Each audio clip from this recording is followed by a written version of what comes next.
Today's news is somber and tough. Vodafone-idea, which seemed to be slightly getting out of trouble, has run into rough weather again. The news is very clear. Vodafone-idea has defaulted on tower rentals and payments for fuel and for service contracts. Normally, towers are now owned by third-party companies, and all companies share towers. There are two companies which primarily dominate towers in India. Vodafone had sold most of its tower to these companies and paid these rentals. It also settled monthly bills for service and fuel bills.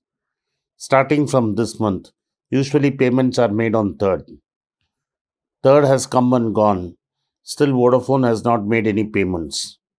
This has led to a lot of heartburn among tower owners, for they are not directly providing service. They have downstream service providers and fuel companies. This is having a cascading effect. As Vodafone Idea defaults, tower companies will become unviable with one single operator, that is Bharti Airtel. Costs will go up, making it difficult for Bharti Airtel.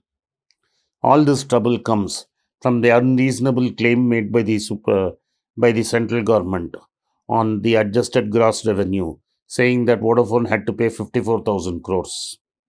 The Supreme Court got too tough on this and is forcing this company to bankruptcy. This company had iconic advertisements and once was the darling of the consumer. Irresponsible government action has made sure that this company will go down the tube, and another favored company of the owner of the government is going to enjoy a monopoly. If nothing is done by the government, Vodafone Idea will be forced to shut down quickly, and the famous Hutch Puppy ad is going to vanish. Not only that, there are going to be several non performing assets in banks, and also several thousands of crores of debenture payments to mutual funds will be default. All debt market funds which had marked down this Vodafone Idea exposure to zero will take another big hit. This cannot continue to happen. While the government is dilly dallying on a relief package, high paying corporate customers who stayed with Vodafone Idea for long have started to migrate to Airtel and to Reliance Jio because of the poor network coverage given in Vodafone Idea. Vodafone Idea was in trouble even before the COVID pandemic. The COVID pandemic has pushed Vodafone Idea into deep into trouble. Unless somebody bails this company out quickly, the very survival of this company is in doubt. In the same news, KV Kamath claimed that retail credit was freely available and low interest was allowing corporates to deleverage. What is the truth? The truth is simple. After as first 6 months of 2020 are over, total corporate debts in India have gone up by 3.7%. Only one major company has deleveraged and has supposedly become net debt free. We do not know the exact details yet, but other corporates have not been able to deleverage. In fact, have got more leveraged. Also, the debt to equity ratio has shot up as equity markets have plummeted and debts have gone up. What this means is the ability of the corporate to service existing debt itself has come to big question as profits plummet.